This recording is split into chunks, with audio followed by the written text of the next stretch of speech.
আমরা এখন গোয়াতে আছি, বিশাল এনজয় করছি আমরা। টোটাল এখন আছি হচ্ছে মিনিমাম 70 থেকে 72 জন, লগভগ একটা সুপার স্মার্টের টিম এখন আমরা প্রেজেন্ট আছি গোয়াতে। অনেক এনজয় করছি। সবাইকে এখন এখানে দেখানো যাবে না, সবাইকে ক্যামেরায় আনা যাবে না, বিভিন্ন জায়গায় ঘুরছে সবাই। কিন্তু আমি একটা কথা বলতে চাই, আজকের ডেটে আমাদের এই এখন আমরা যারা যারা আছি আমাদের টিমে, অন্য টিমও আছে, অন্য টিম সব মিলিয়ে মিনিমাম 500 জন গোয়াতে আমাদের স্মার্ট ভ্যালু থেকে এসছে।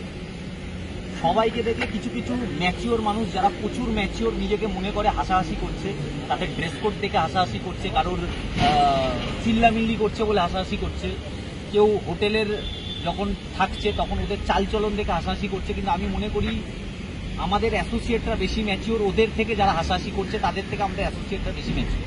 কেন বললাম এই কথাটা? কারণ আমাদের অ্যাসোসিয়েটরা এইগুলো কোনোদিন দেখেইনি। বাকি ম্যাক্সিমাম গরিব ফ্যামিলি থেকে আসা, ম্যাক্সিমাম কারুর বাবা রিক্সা চালায়, কারুর বাবা রাজমিস্ত্রি, কারুর বাবা চাষ করে।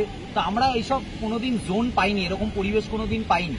আমরা পেয়েছি, আমরা স্মার্ট ভ্যালি 14 বছর ধরে করছি। আমি, মাম্পি, অসিত, সজল, প্রশান্ত, অমিত, যারা যারা শরীফুল বা অভিজিৎ, এরা সব সিনিয়র, এরা অনেকবার গোয়া, ব্যাংকক, মালয়েশিয়া এরা সব গেছে। কিন্তু যারা যায়নি, যারা প্রথম আসছে, তাদের কাছে এইসব জায়গাগুলো অনেক নতুন, স্বপ্নের দুনিয়া। এটা একটা স্বপ্নের দুনিয়া। টিভিতে যেগুলো দেখানো হয়, এটা মুভিতে যেগুলো দেখানো হয়, ওরা সেই জায়গাগুলো আসছে। এই একটু বাদে আমরা ক্রুজে যাব। ক্রুজার মানে কি? ক্রুজার মানে একটা জাহাজের মধ্যে সব এনজয় হবে। কিন্তু আমি মনে করি এটা যে স্মার্ট ভ্যালুটা 5টা বছর একটু দুর্দান্তভাবে করা উচিত।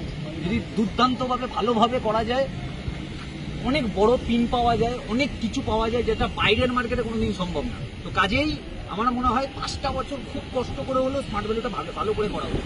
হতে পারে বাড়ির লোক সাপোর্ট করবে না, হতে পারে রিলেটিভরা সাপোর্ট করবে না, হতে পারে কেউই সাপোর্ট করবে না। কেউ সাপোর্ট করুক বা না করুক, আমার মনে হয় নিজেকে ফাটিয়ে একদম ওই হার্ডওয়ার্ক করে যাওয়া উচিত, প্ল্যানিং করে কাজ করে যাওয়া উচিত, সিনিয়রদের রেসপেক্ট করা উচিত, সিনিয়রদের একটা প্ল্যানিং নিয়ে, সিনিয়রদের সাথে বসে গাইডলাইন্স নিয়ে 5টা বছর নিজেকে ঢেলে দেওয়া উচিত।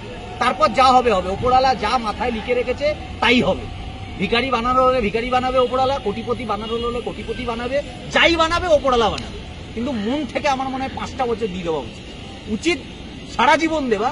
আমি তাও একটা নর্মাল কথা বলছি, 5 বছর দেওয়া উচিত। তো থ্যাংক ইউ, সবাই এনজয় করো, সবাই নেক্সট টাইম আসো, সবাই মিলে এনজয় করবো, সবাই মিলে আনন্দ করবো। Thank you.